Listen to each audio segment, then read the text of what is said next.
Philippine Speculative Fiction. What's our first slide? It's a warning. That's your cue. Sorry. Okay.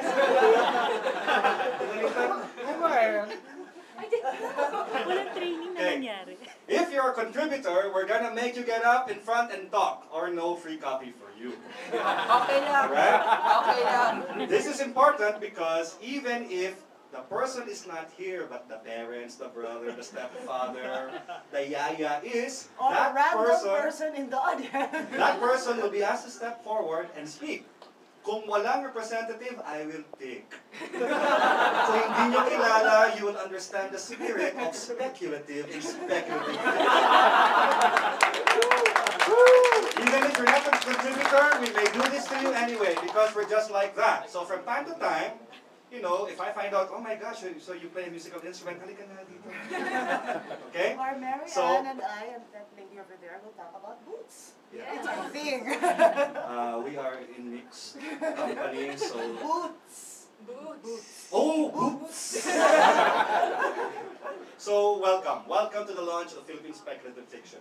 I like to think that we do things a bit differently. We've been doing it for 6 years. So let me just take a dramatic pause.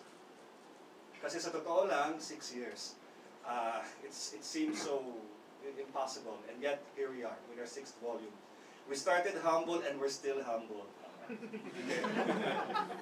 And through all those years, with first my wife, Nikki, who started as my free copy editor, and then became my co-editor. Not free, it cost you dinner. Yeah, dinner.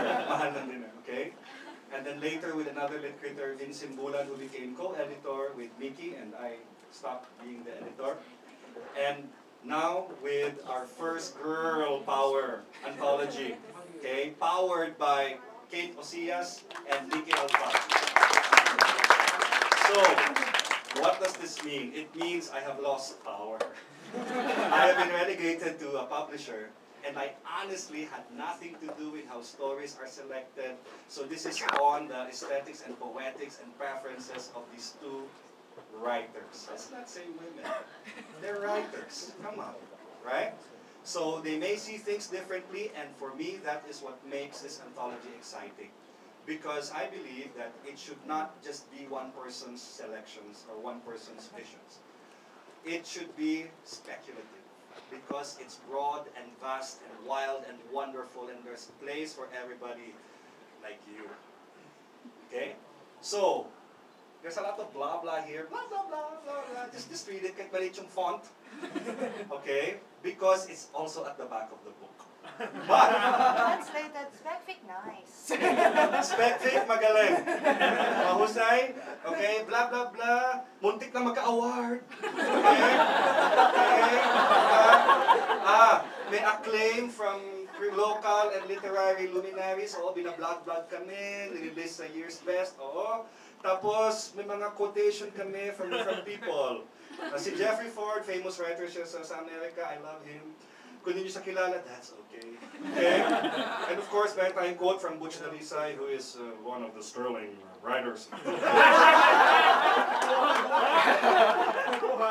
I would like to take a moment to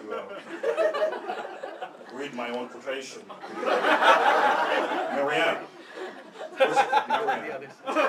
It's cause for celebration, imbued with visionary zeal, when back in Boston. Next slide. Okay. It's being recorded. So, but this is not about me. Okay? I am just the free host. It just so happens that wala akong hiya, which if you put together is walang hiya, which has interesting connotations, okay? I prefer to think of it in English without shame, shameless, sinvergüenza in Spanish, which means slut. Anyway, this is about the authors. Tonight is about the authors. It should always be about the authors, because when you pick up an anthology, who cares who the editors are? What matters is the meat, okay? It's the author. So, we would like to remind certain people, and you ought to know who you are, that if the information about you is too small for anyone to read on screen, it's your own damn fault. Because you're very interesting and accomplished. And really, you only have yourselves to blame. And why do we go through this motion? Why do we drag people willingly Unwillingly. Panyari pa yun. I'm not prepared. Because how often is it that someone says, good job, you wrote a fantasy story? How often? Good job, you wrote sci-fi. You wrote an excellent bit of speculative fiction.